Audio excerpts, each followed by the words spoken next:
Amém.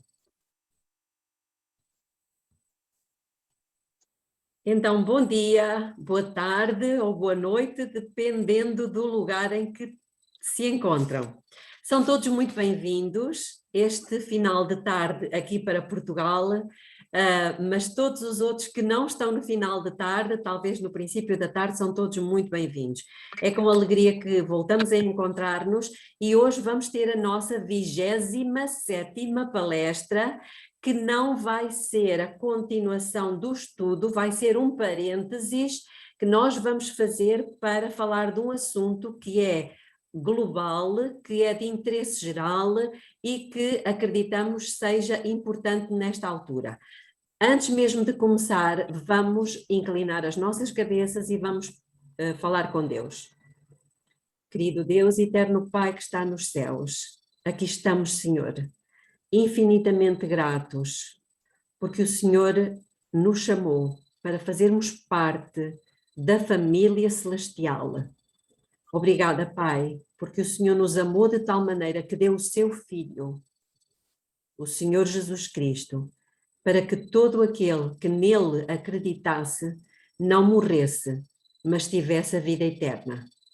Nós queremos suplicar que o Senhor venha neste momento, fazendo-se presente aqui de uma forma muito intensa, poderosa, falando-nos através do seu Espírito, falando ao nosso Espírito e levando-nos a ser pessoas receptivas e com o desejo de serem aperfeiçoadas até chegarmos àquela condição em que Adão e Eva tinham antes da queda.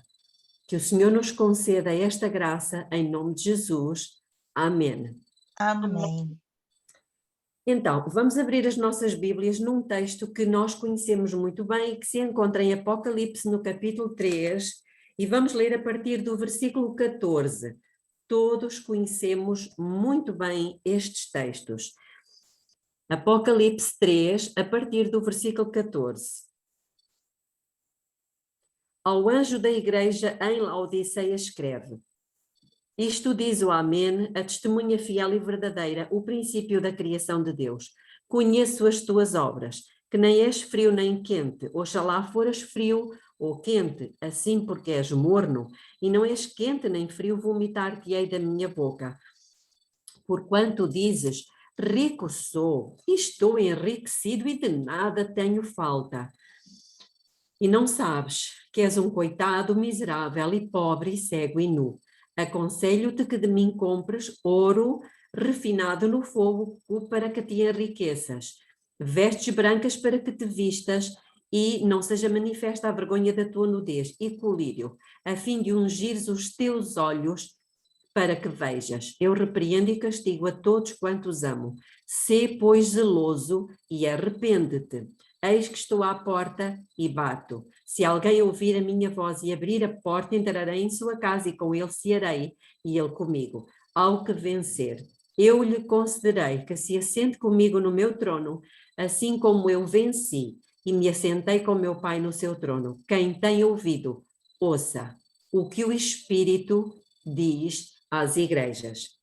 Então, nós conhecemos perfeitamente este texto, sabemos a que é que se refere. E ele mostra-nos que nós somos a pior geração que alguma vez existiu sobre a face da Terra. Não sou eu que digo, é Deus que o diz. E por que é que ele diz isto? Nós, se formos verificar aqui as cartas às 7 igrejas, existem várias igrejas que receberam elogios da parte do Senhor, mas curiosamente a Laodiceia não tem um único elogio, o que significa que ela é a pior igreja de todas as gerações. E os irmãos podem dizer, mas nós temos a verdade. Ok, então vivamos a verdade. É uma geração que, irmãos, não gosta de ser advertida. Não gosta, é composta por cristãos que não gostam de ser repreendidos. que não gostam de ser corrigidos. É uma geração que não suporta ouvir falar contra certos temas. Adultério, fornicação, masturbação, reforma da saúde.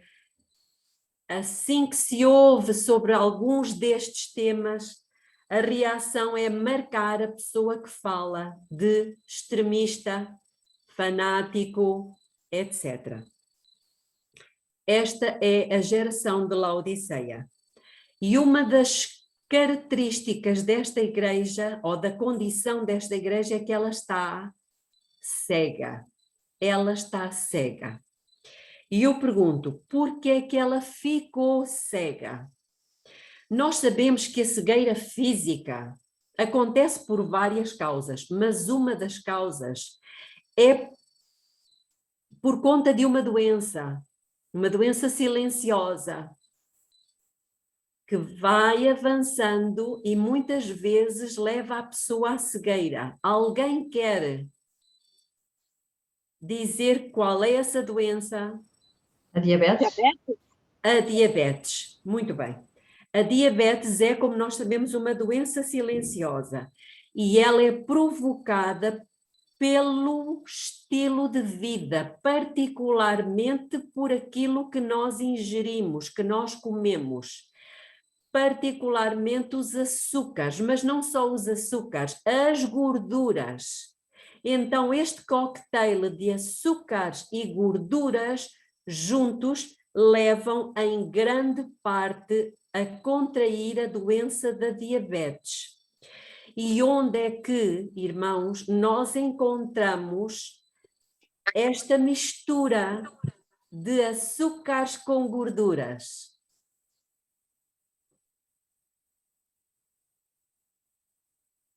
Gostava Nos de... doces. Como? No bolo. No doce. Nas sobremesas, Sorvetes, não é verdade? sorvetes. Nas sobremesas. Principalmente no sorvete. Nas sobremesas, exatamente, seja sorvete, seja torta, seja bolo, seja pudim, seja nas sobremesas. Por norma, as sobremesas são pequenas, mas são doces. Pois é, então, Laodiceia, hoje os cristãos gostam de mensagens de sobremesa. Ou seja, cultos que sejam pequenos e muito doces, agradáveis ao paladar do pecado. Por isso, de uma forma silenciosa, Laodiceia ficou cega, porque ela se tem alimentado de sobremesas espirituais, ou seja, mensagens muito doces. Mas eu gostava de vos ler uma citação do Espírito de Profecia que fala precisamente da causa da cegueira. E ela encontra-se no 3º volume de Testemunhos para a Igreja, capítulo 27, página 254.2. E diz o seguinte: foi-me mostrado que a maior causa de o povo de Deus se achar agora neste estado de cegueira espiritual é não aceitarem a correção.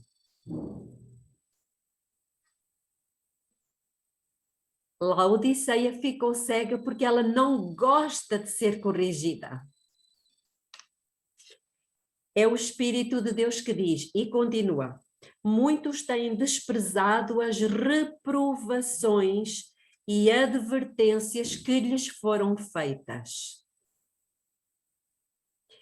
Esta geração de cegos, irmãos, diz que que a mensagem, o culto, a reunião não pode ser muito dura.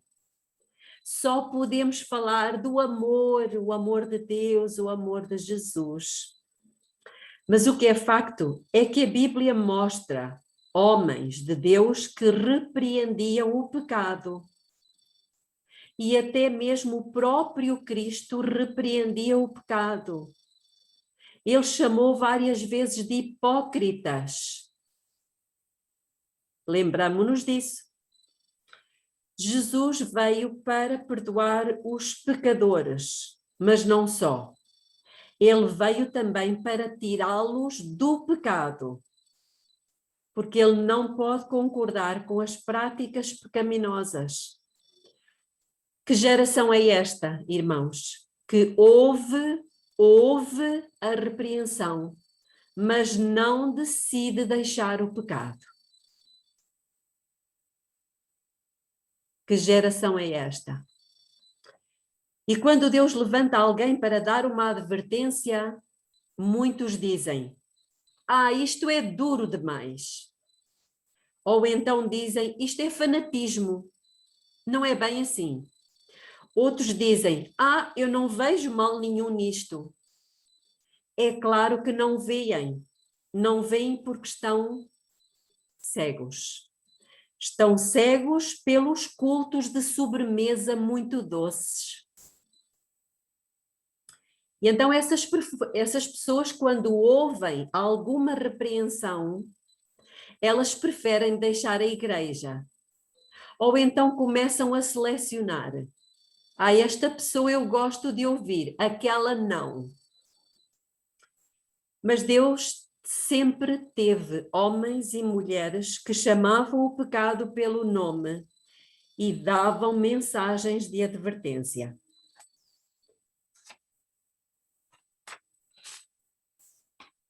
No livro dos Atos dos Apóstolos, nós conhecemos muito bem este texto, já falámos nele aqui várias vezes.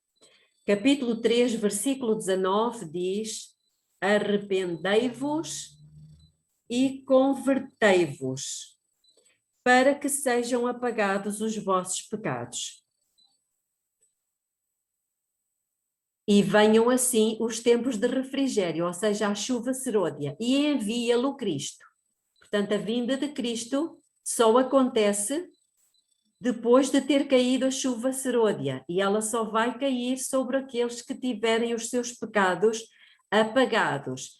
E esses terão os pecados apagados porque, mais uma vez, eles abandonaram-nos por se terem verdadeiramente arrependido. Mas nós sabemos que há muitas pessoas que resistem a isto e por isso elas deixam a igreja porque elas não querem vir para a luz. João capítulo 3, versículo 20 e 21. Posso pedir, por exemplo, à Celeste para nos ler João capítulo 3, versículo 20 e 21. Não sei. Porque todo aquele que faz o mal aborrece a luz e não vem para a luz, para que as suas obras não sejam reprovadas. Mas quem pratica a verdade vem para a luz, a fim de que as suas obras sejam manifestas, porque são feitas em Deus. Muito obrigada. O grande conflito, no capítulo 38, na página 606.1, diz o seguinte: em todas as gerações, Deus tem enviado os seus servos para repreender o pecado, tanto no mundo como na igreja. Mas o povo deseja que se lhes falem coisas agradáveis, e a verdade clara e pura não é aceita. Muitos estão dentro da igreja, mas vivem uma vida dupla. São cristãos aos sábados, das 10 ao meio-dia. O resto do tempo vivem exatamente como o resto do mundo. Estamos, irmãos, numa hora em que precisamos despertar. Porque Laodiceia, além de cega, ela está literalmente a dormir numa segurança carnal. No grande conflito, no capítulo 35, na página 581.2, diz-nos alguma coisa. Eu não vou ler o parágrafo todo, mas diz-nos que Roma, ela está silenciosamente crescendo em poder. Porque é que diz silenciosamente? Porque ela não se faz notar. Ela fala... Para não acordar a Laodiceia. Exatamente, porque ela sabe que o povo de Deus está dormindo. Como o ladrão entra na casa silenciosamente. E então, Roma, como eu disse, ela está silenciosamente crescendo em poder. E a pergunta é, como? Como é que nós sabemos que ela está crescendo em poder? Muito bem. Os irmãos devem conhecer, talvez alguns de vós nem tanto, por isso acho importante nós falarmos sobre isto. Em 2015, foi um ano importante. Em maio de 2015, um senhor chamado Jorge Mário Bergoglio, por acaso já ouviram falar deste senhor? Não. Papa? Bergoglio, Papa? O Papa Francisco. Eu não gosto muito de o chamar de Papa porque ele não é meu Papa. Ele é apenas uma pessoa, o meu pai está no céu. Mas ele chama-se, toda a gente o conhece por Papa Francisco, e em maio de 2015 ele escreveu uma encíclica chamada Laudato Si. E essa encíclica ele publicou em junho de 2015.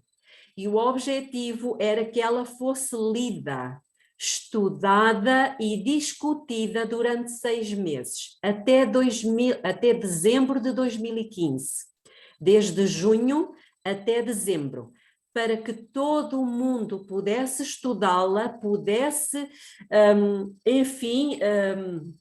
analisá-la profundamente, porque em dezembro de 2015 iria ser feita uma grande reunião, como é feita periodicamente, chamada a Cúpula do Clima. Então, essa encíclica, ela iria tratar precisamente sobre o cuidado da casa comum. Eu tenho essa encíclica em Leiria, mas como eu não estou em Leiria, estou a 400 quilómetros de distância neste momento, eu gastei um dinheirinho e mandei imprimir essa encíclica. Ela está aqui. Não sei se conseguem ver. Sim. Eu posso até tirar esta película. Ela trata do quê?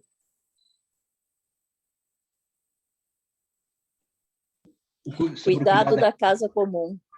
Exatamente. Cuidado da terra, do nosso planeta. Exatamente. O cuidado pela terra. Então, este senhor Jorge Mário Bergoglio, que é o líder de uma igreja, portanto, é um poder religioso, ele lançou esta encíclica para que os poderes políticos do mundo, reparem que nós temos aqui a besta do Apocalipse 13, a dar indicações aos reis da terra para que analisassem este documento, porque em dezembro, na COP21, que foi realizada em Paris, dezembro de 2015, eles pudessem assinar um compromisso, um acordo. Não sei se os irmãos todos saberiam disto, mas o que é facto é que isto aconteceu. E o que é facto e mais triste é que 198 países do mundo assinaram um compromisso de pôr em prática a Laudato Si. E nesta Laudato Si foram estabelecidas alguns critérios e foi dito que se não fizéssemos nada até 2020, ou seja, durante 5 anos, a Terra, o planeta, começava a desintegrar-se. Iria entrar num estado de declínio e não iríamos ter condições de viver nele. O que é facto é que, chegando a 2019, um outro senhor veio a público, esse senhor chama-se António Guterres, que era o secretário-geral das Nações Unidas e que neste momento foi reconduzido ao cargo, mas nessa altura era o seu primeiro mandato, penso que o primeiro, como secretário-geral das Nações Unidas. E ele é um português, e ele veio a público várias vezes dizendo que estávamos a terminar os 5 anos da Laudato Si e que não estávamos a pôr em prática tudo aquilo que estava estabelecido na encíclica. E que se não fosse feito nada, iriam começar a acontecer muitas catástrofes, porque o planeta não estava a conseguir suportar. Isto foi em 2019.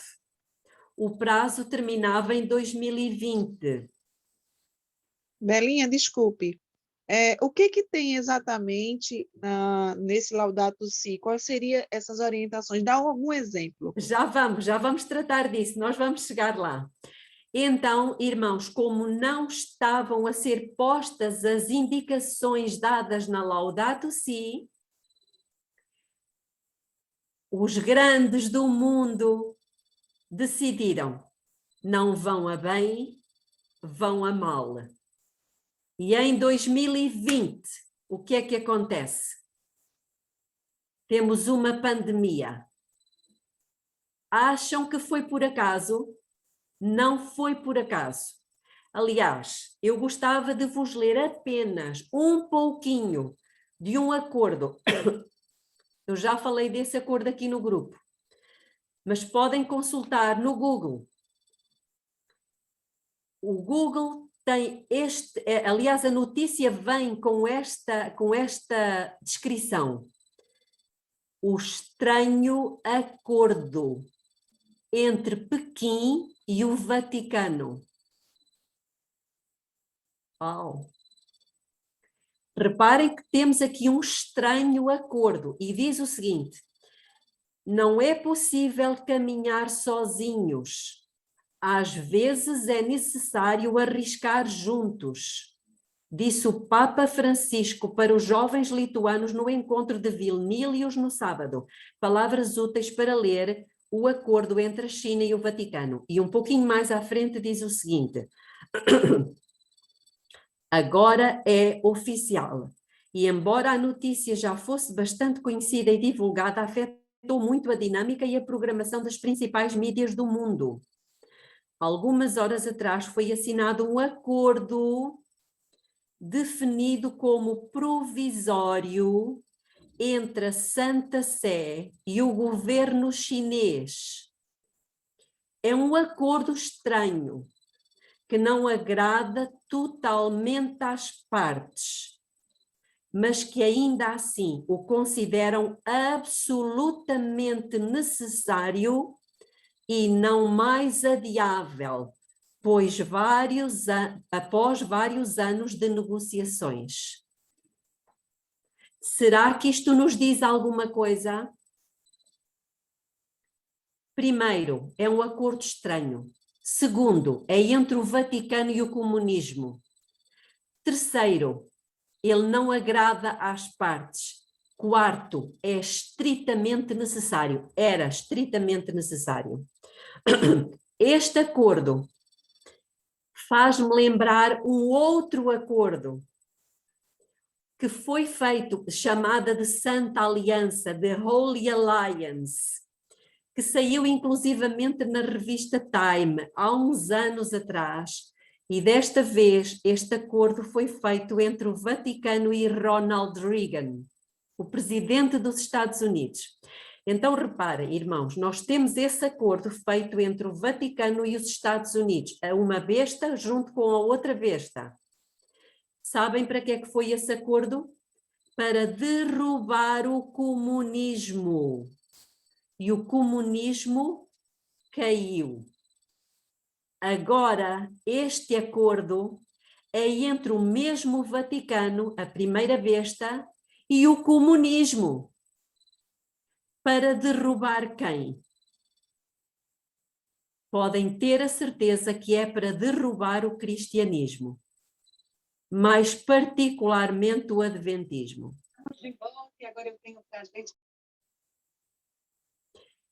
Isto é alguma coisa que é grave e nós continuamos a dormir como igreja. A igreja dorme tranquila e as coisas vão acontecendo. Então, quando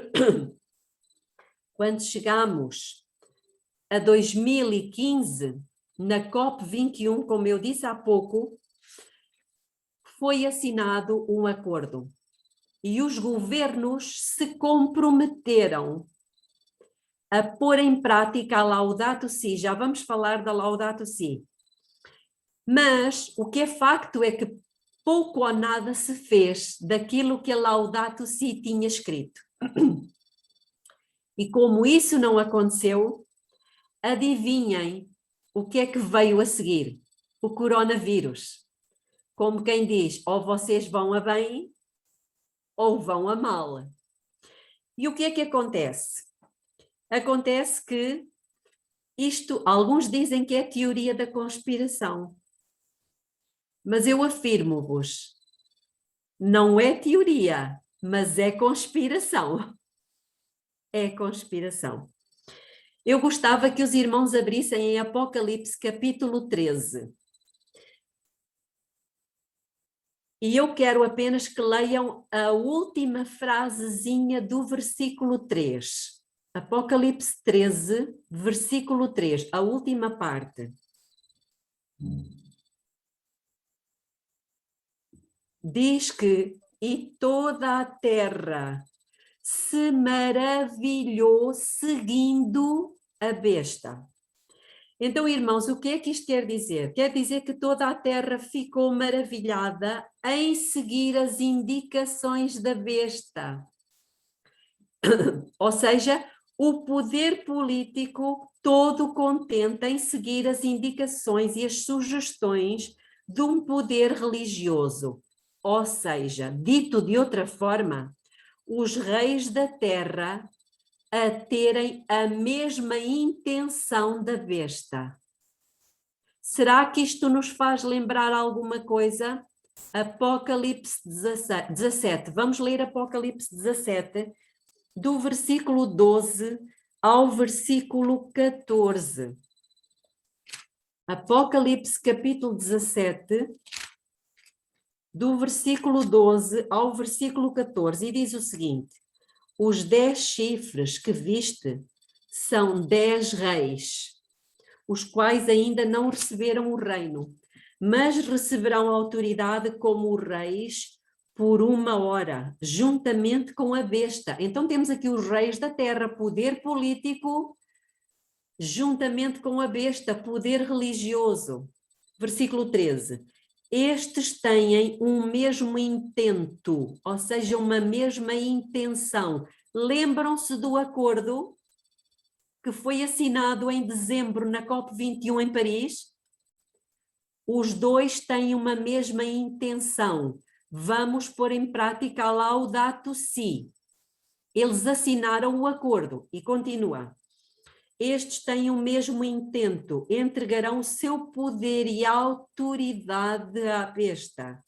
Estes combaterão contra o Cordeiro e o Cordeiro os vencerá, porque é o Senhor dos senhores e o Rei dos reis.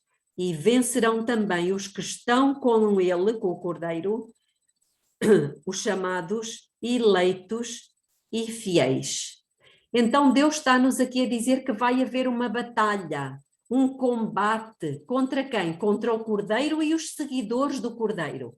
Este combate, esta batalha, nós encontramos no capítulo a seguir, no capítulo 19, perdão, não é a seguir, é 2 vezes à frente, capítulo 19, na página seguinte, e diz-nos a partir do versículo... Desculpem, não é para a frente, é para trás, é o capítulo 16. Capítulo 16, no versículo 13 e 14. Estávamos a falar de uma batalha, de um combate, e diz o versículo 13, e da boca do dragão. O que é que sai da boca? Já falámos nisto. São palavras. Palavras ou decretos, ou encíclicas, ou leis? Temos que pensar nisto. Então, da boca do dragão e da boca da besta, papado, e da boca do falso profeta, Estados Unidos da América, vi sair 3 espíritos imundos, semelhantes a rãs, pois são espíritos de demónios, que operam sinais, os quais vão ao encontro de quem? Dos reis de todo o mundo. Irmãos, 198 países do mundo vão ao encontro dos reis de todo o mundo para quê? Para os congregar para uma batalha, a batalha do grande dia do Deus Todo-Poderoso. Então nós estamos a ver aqui as coisas a acontecer. Os reis da terra acordaram com o Vaticano de pôr em prática a Laudato Si. E agora vem a pergunta que a Helen fez há pouco. E o que é que fala a Laudato Si? Bom, irmãos, não vamos ler isto tudo, como é lógico, mas eu vou ler-vos apenas, para quem quiser consultar, está ao alcance de todas as pessoas, no capítulo 6, no ponto 237, 236 e 237. E eu vou ler-vos apenas algumas coisas. Porque, meus irmãos, nós precisamos acordar e também fazer acordar os nossos irmãos que penso que estariam a dormir em 2015. Então diz o seguinte: a criação encontra a sua maior elevação na Eucaristia. Reparem que isto é uma encíclica para salvar o planeta Terra. Porque a besta é agora o salvador do planeta.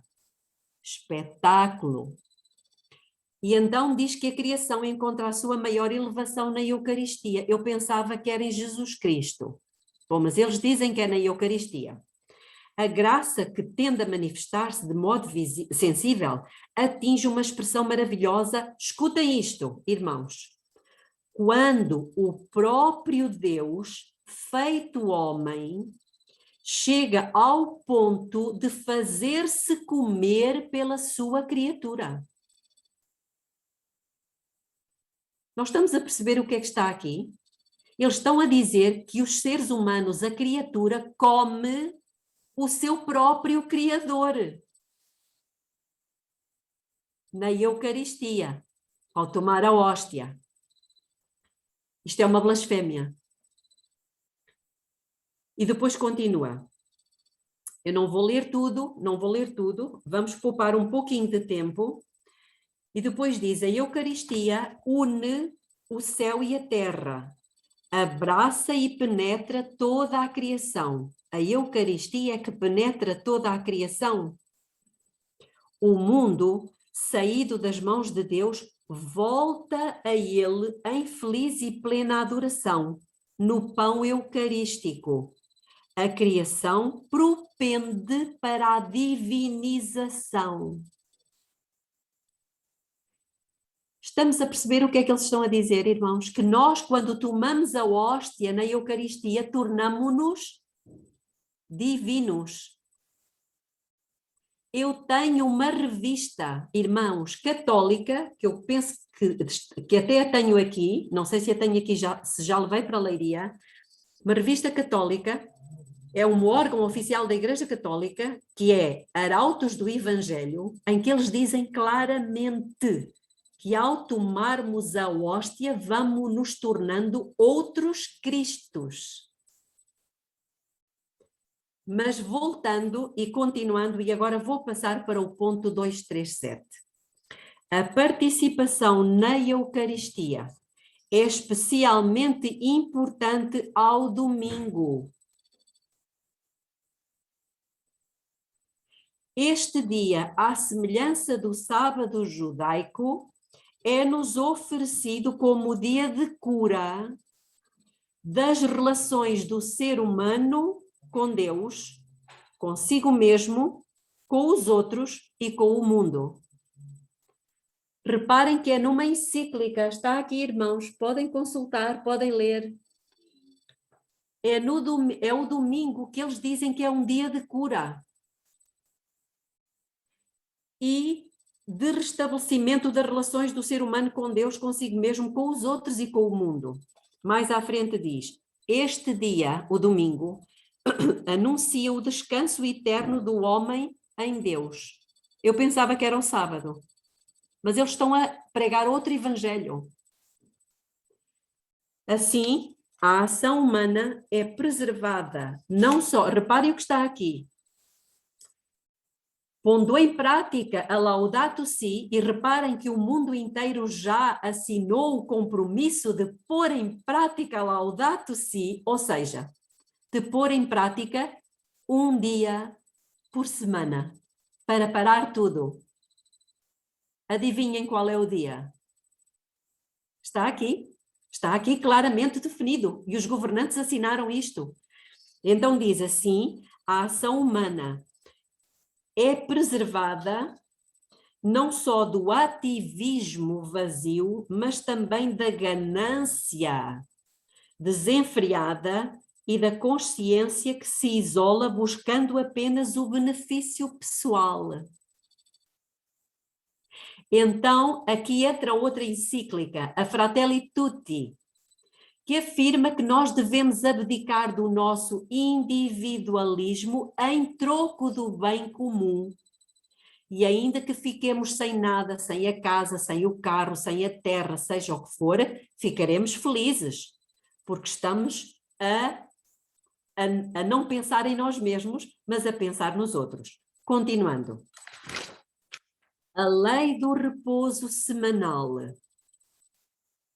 impunha abster-se do trabalho no 7º dia, e agora abrir aspas, para que descansem o teu boi e o teu jumento, e tomem fôlego o filho da tua serva e o estrangeiro residente. Êxodo 23, 12. Vejam que chega ao ponto de citar as Escrituras, o mandamento do sábado. O repouso é uma ampliação do olhar, que permite voltar a reconhecer os direitos dos outros.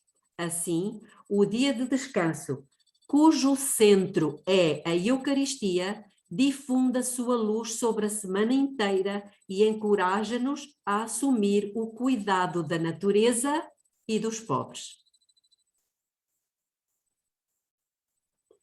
Alguém perguntou se era possível mandar em PDF. Irmãos, isto está disponível no Google. Se escreverem encíclica Laudato Si, podem baixar em PDF.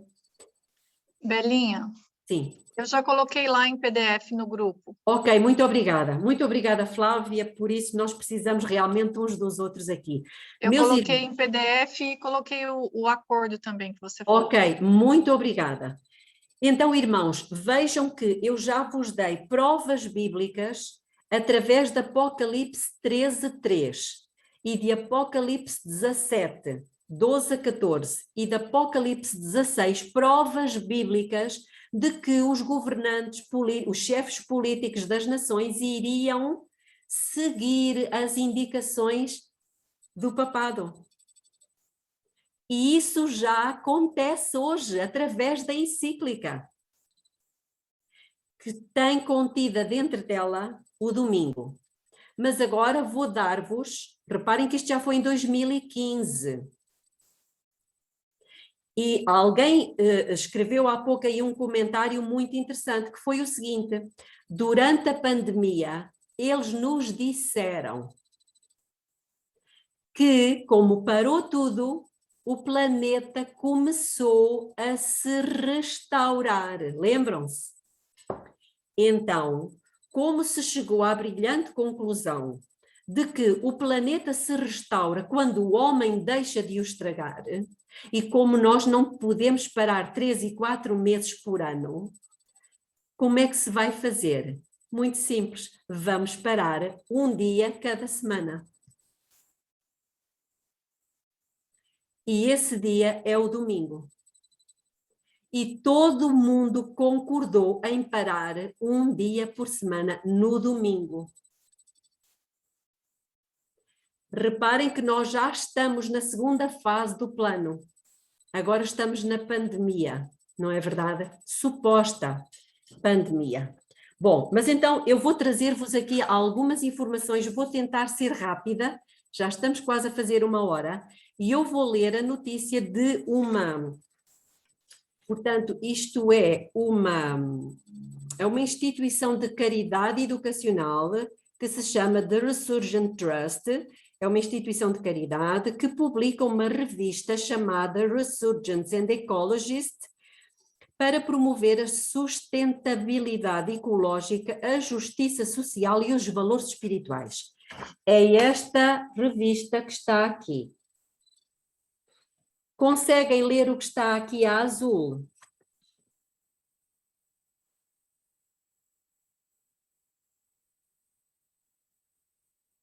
Sim. Eu vou ler. Green Sunday, Domingo Verde. Já ouviram falar do Domingo Verde?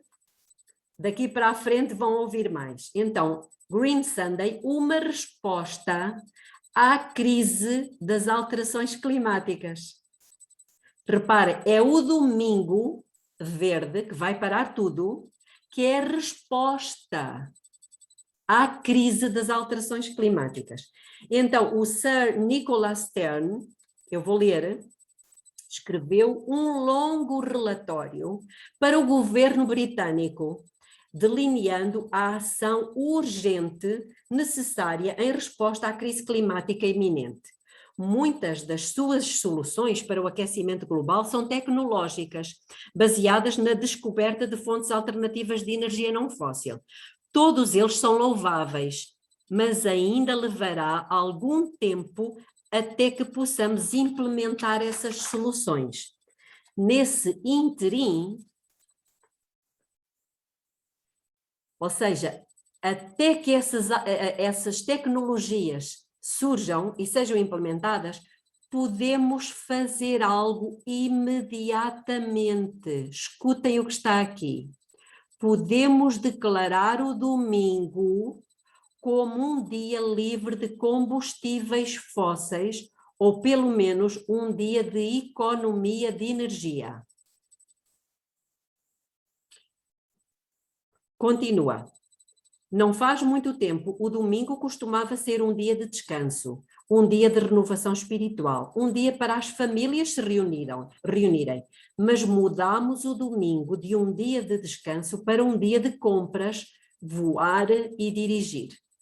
No entanto, no contexto de emissões excessivas de carbono na atmosfera, que estão trazendo convulsões catastróficas, podemos e devemos restaurar o domingo a um dia para Gaia, a deusa Terra. Não haverá grande dificuldade em cortar todos os usos não essenciais e não urgentes de combustíveis fósseis um dia por semana. Ele diz, não vai haver problema nenhum. E ele continua, podemos facilmente fechar supermercados, lojas de departamentos e postos de gasolina, interromper as entregas e reduzir a mobilidade ao mínimo necessário. Irmãos, estão a ouvir o que é que eles estão a dizer? Podemos facilmente fechar tudo. Podemos aproveitar o domingo mais uma vez com a nossa família e amigos, ou fazendo jardinagem, escrevendo, pintando, caminhando, ou simplesmente passando algum tempo em contemplação. Isso será bom para a nossa saúde pessoal e também para a saúde do planeta. De uma só vez, podemos reduzir em 1/7 as nossas emissões de carbono na atmosfera. Então, o que é que está a ser dito? Temos que parar ao domingo. Um outro documento, um jornal, o UOL, sobre o meio ambiente. De acordo com a nota oficial emitida pela Casa Branca, estamos a falar da segunda vez, tá? Lideranças de 17 países que são responsáveis por 80% das emissões globais foram convidadas para a cúpula, que será realizada nos dias 22 e 23 de abril. Isso já aconteceu. Foi uma cúpula virtual. Mas agora vejam, a Casa Branca também disse que antes do encontro anunciará metas ambiciosas para reduzir as emissões de carbono através do Acordo Climático de Paris, que os Estados Unidos deixaram sob o governo de Donald Trump, mas retomaram com a chegada de Biden ao poder. E todos nós sabemos que Donald Trump era absolutamente contra o Acordo de Paris. O que é que foi o Acordo de Paris? Foi aquilo que eu vos disse há pouco, foi o Acordo da Laudato Si, que foi assinado por 198 países do mundo, mas que Donald Trump nunca aceitou. Mas agora Joe Biden, ele quer fazer da Laudato Si o eixo do seu governo.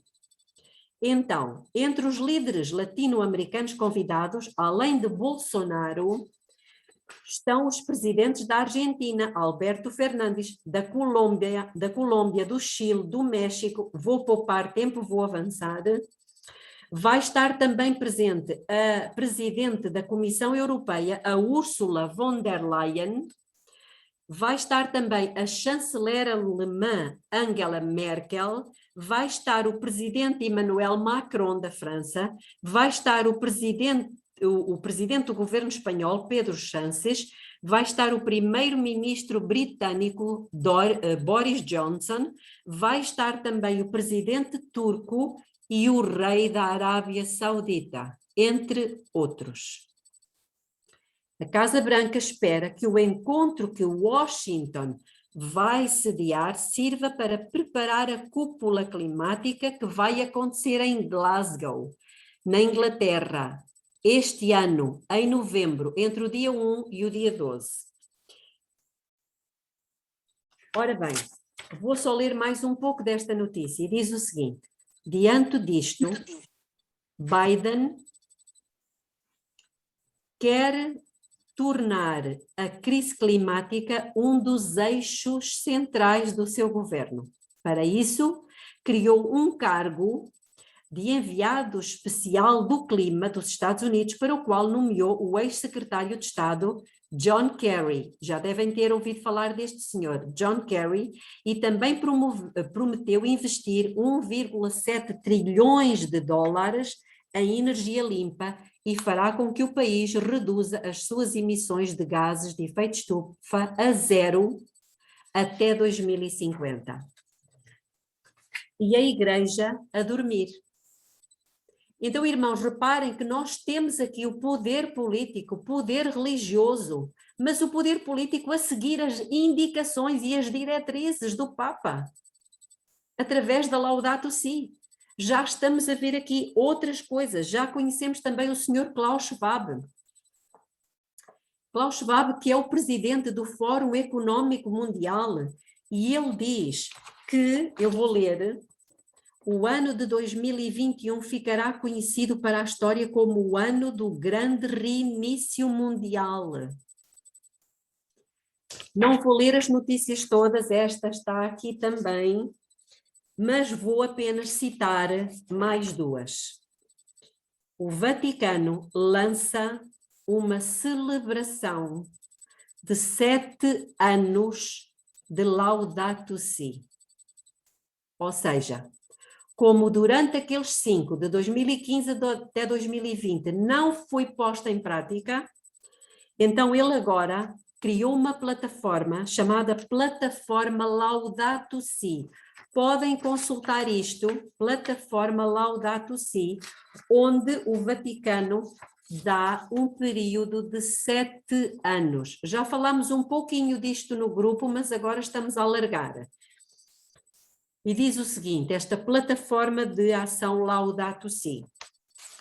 Como parte das atividades desse ano de aniversário, também será lançada uma plataforma de Laudato Si com várias instituições que se compreenderão com um projeto de 7 anos voltado a alcançar a sustentabilidade total no espírito da Laudato Si.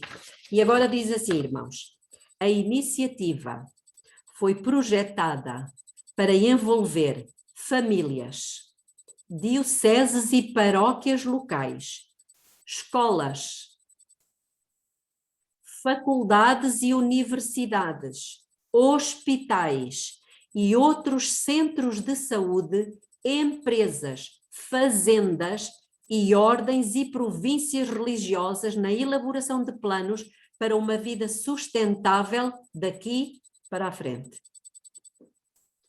O que é que está envolvido? Tudo, irmãos, tudo. Igreja, política, escolas, hospitais, centros de saúde, fazendas, tudo. E os países concordaram com isto. Estão a ver o que é que está aqui?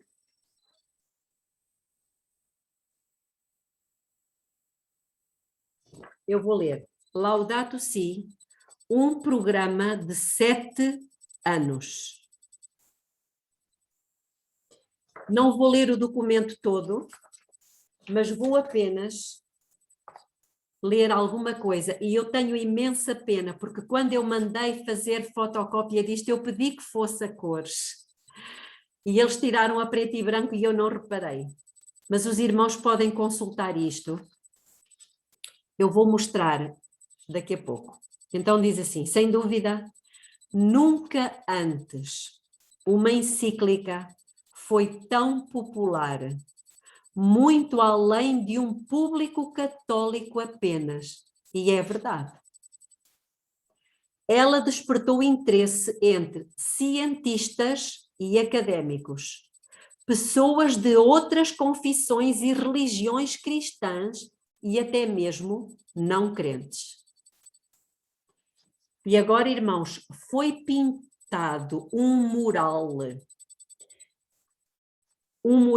na cidade de Albano, na Itália, pelo artista Mauro Palotta. E esse artista inspirou-se na encíclica Laudato Si. E vocês querem ver o que é que está pintado nesse mural? Talvez não consigam ver muito bem, porque está a preto e branco. Mas eu vou tentar mostrar-vos isto. Portanto, o que se vê no mural, eu já vou mostrar, são algumas chaminés de fábrica que lançam uma nuvem de poluição enorme que não deixa ver o céu azul nem o sol.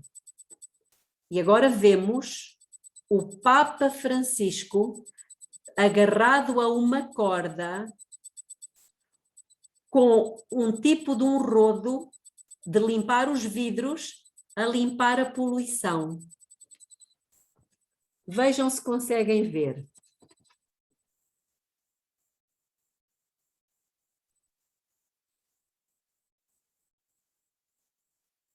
Conseguem ver o Papa Francisco ali pendurado? Sim. Isto é impressionante. A limpar a poluição, porque ele é o salvador do planeta. Para que o céu volte a estar azul e nós consigamos ver o sol novamente. Ao mesmo tempo, ele anunciou um programa de 7 anos para promover a sua implementação concreta.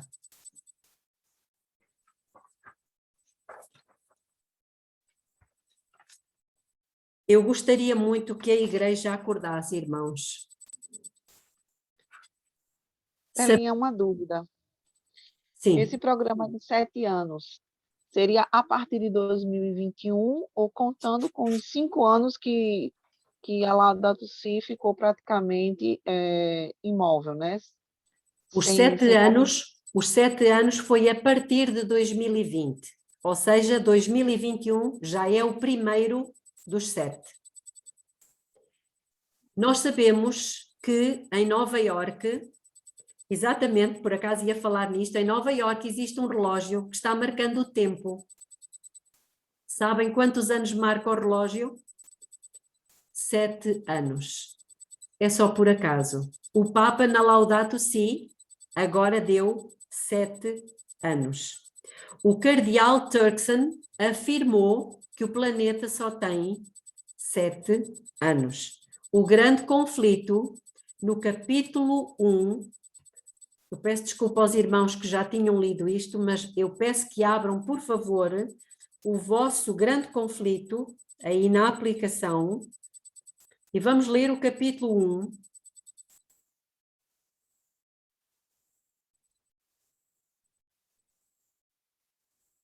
Todos nós sabemos que a destruição de Jerusalém foi apenas um tipo, não é verdade, da destruição final do nosso mundo. E isso está escrito aqui no grande conflito, no capítulo 1. Ok, então eu vou ler para os irmãos, para quem me quiser acompanhar, vou ler aqui na página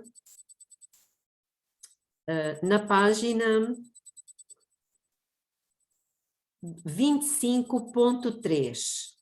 Diz o seguinte: a profecia que ele proferiu, que Jesus proferiu, em Mateus 24, era dupla em seu sentido.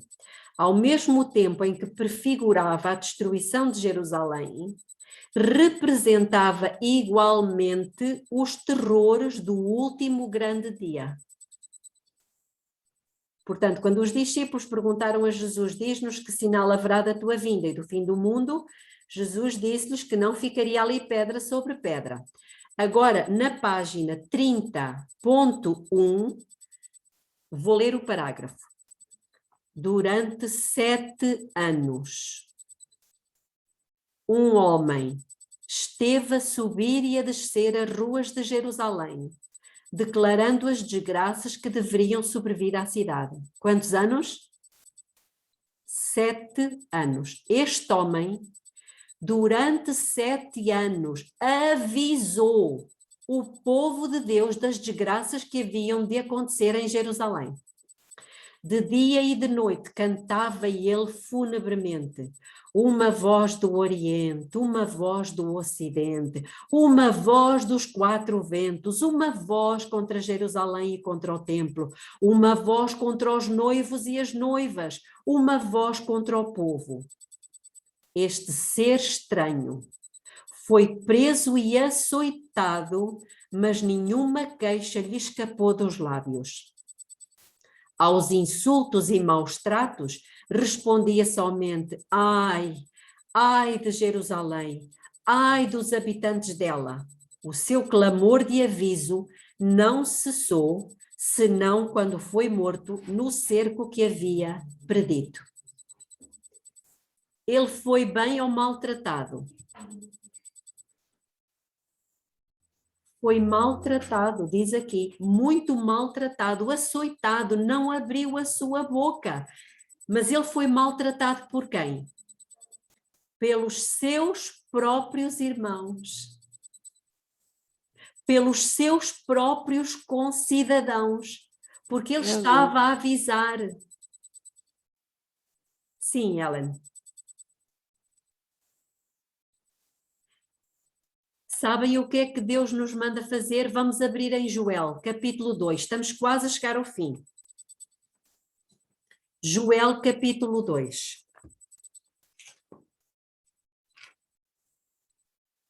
Sabem que o livro de Joel é um livro muito pequenino, só tem 3 capítulos.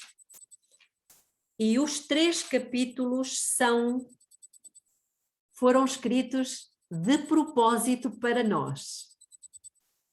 Não podemos estudar hoje o livro de Joel, que é uma pena. É uma pena. Mas quem sabe, em pouco tempo nós conseguiremos estudá-lo.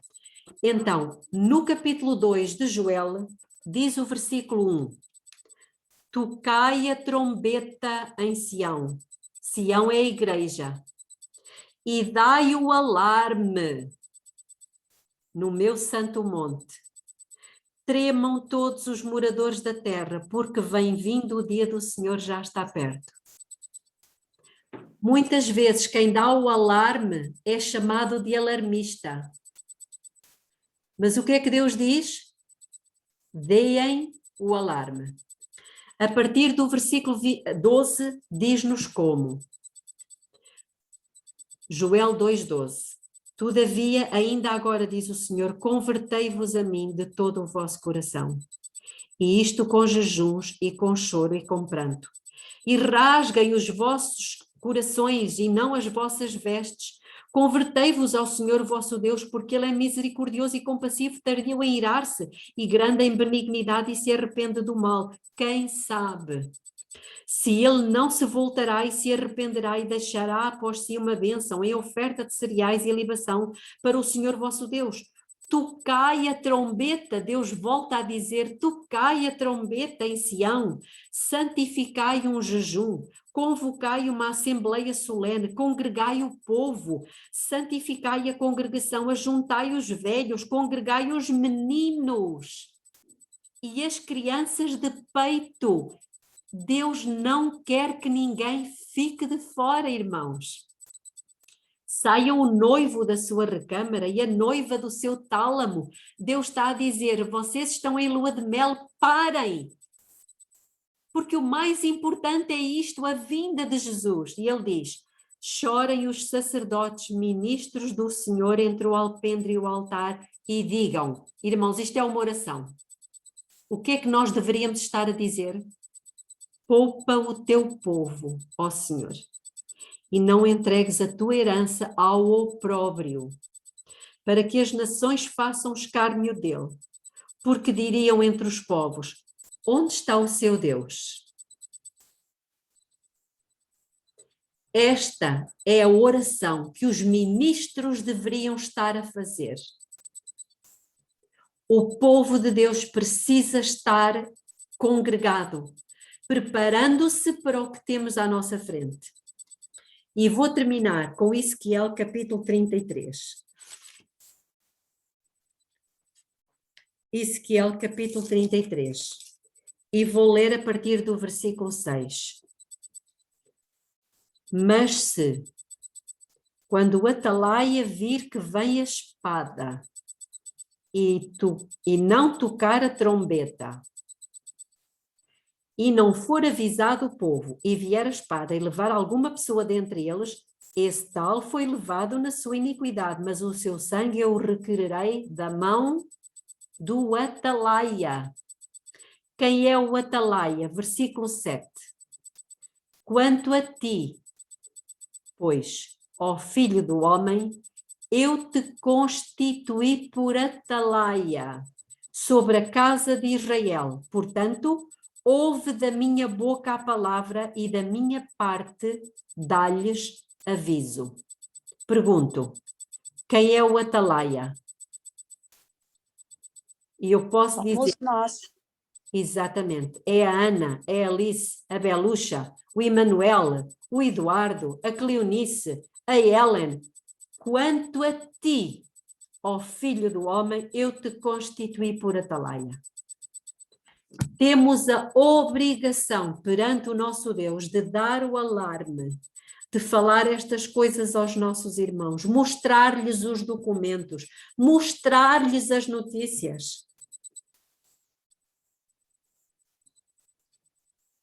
Chegou o tempo. São boas notícias. Jesus está voltando, irmãos. Jesus está voltando. Tudo isto são sinais que nos devem trazer muita alegria ao nosso coração. Mas não podemos ficar silenciosos. Amém. Vamos orar. Licença, amiga. Mais do que a obrigação que nós temos, é um privilégio, né? Quando o Exatamente. Senhor coloca como atalaias. Hoje de madrugada, eu falei um pouquinho sobre Lutero. E Lutero, no maior sofrimento, naquela opressão, sendo julgado, chamado de herege, colocando as 95 teses com explicação e fundamentação, especificamente na Bíblia, e todos aqueles cardeais, o Papa, ignorou, e quando ele entregou aquele documento precioso, com todas as informações e os textos bíblicos, eles simplesmente jogaram, ignoraram. Então, temos que estar preparados até para isso, para sermos ignorados. E ainda assim, Lutero, no final, diz, é um privilégio. Veja, ele foi ignorado, né? É um privilégio. foi sentenciado à morte. À morte. E só não morreu porque Jesus não permitiu.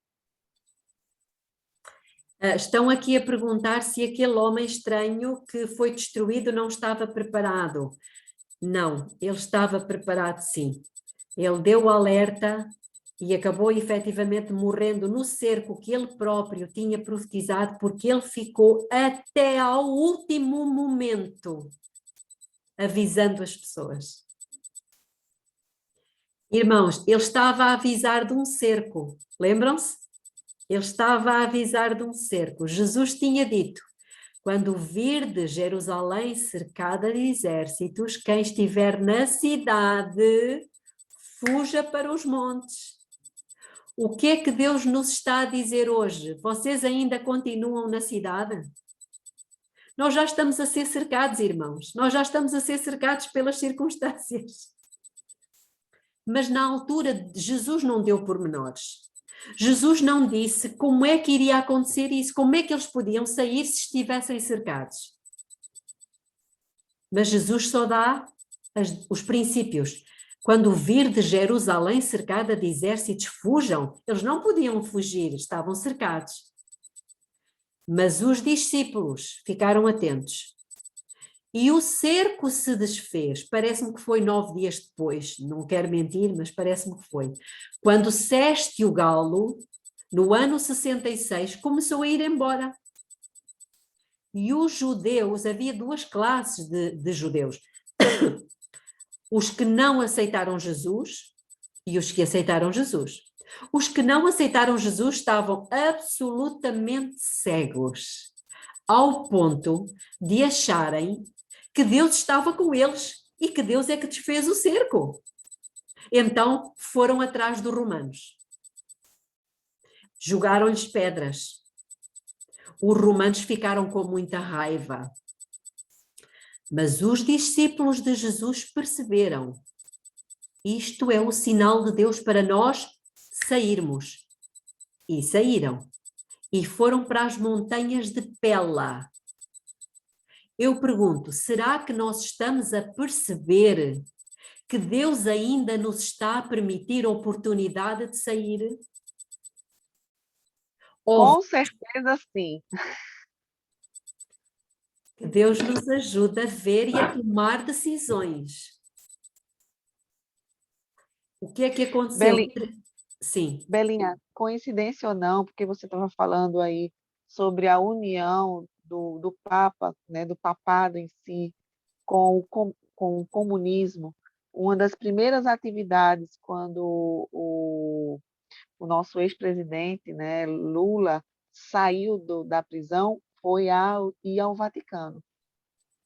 Aí algumas das manchetes falaram assim: ele foi confessar seus pecados. Será mesmo? Ou fazer algum tipo de aliança? Ele foi pessoalmente. Exato. O Joe Biden também. Foi a primeira viagem que ele fez, foi ir lá receber a bênção. Bom, mas avançando, irmãos, sabemos que 3 anos e meio depois veio Tito e desta vez não houve hipótese. Jerusalém foi cercada e o cerco continuou. Eles não fizeram muita coisa, eles apenas cercaram. E ao cercarem, o tempo foi passando e ninguém de dentro de Jerusalém podia sair para buscar comida, para comprar comida. E ninguém de fora podia entrar para vender comida. É curioso que agora o Papa já está dizendo que não iremos poder comprar nem vender se resistirmos a implementar a Laudato Si. Que Deus nos ajude, irmãos, a ver em que pé da história nós estamos e que tomemos decisões juntamente com Deus em oração, com jejum. O Senhor, se nós o fizermos, Ele vai nos ajudar. Vamos fechar com uma oração e depois ainda damos uns minutinhos para alguns comentários, está bem? Querido Deus eterno Pai que está nos céus, nós não temos palavras, Senhor, não temos palavras para lhe agradecer tanta paciência, tanta bondade e misericórdia que o Senhor tem tido para conosco. Eu quero agradecer-lhe, Pai, porque o Senhor nos está despertando e permitindo que todas estas informações cheguem até nós, para que nós possamos alinhar-nos com o exército do céu. Derrama o seu Espírito sobre nós, que cada um de nós possa ser um atalaia, possa ser uma luz, avisando os nossos irmãos. Dê-nos a sua paz e a certeza de que o Senhor vai estar conosco, ainda que caiam os céus. Tudo isto lhe suplicamos em nome de Jesus. Amém.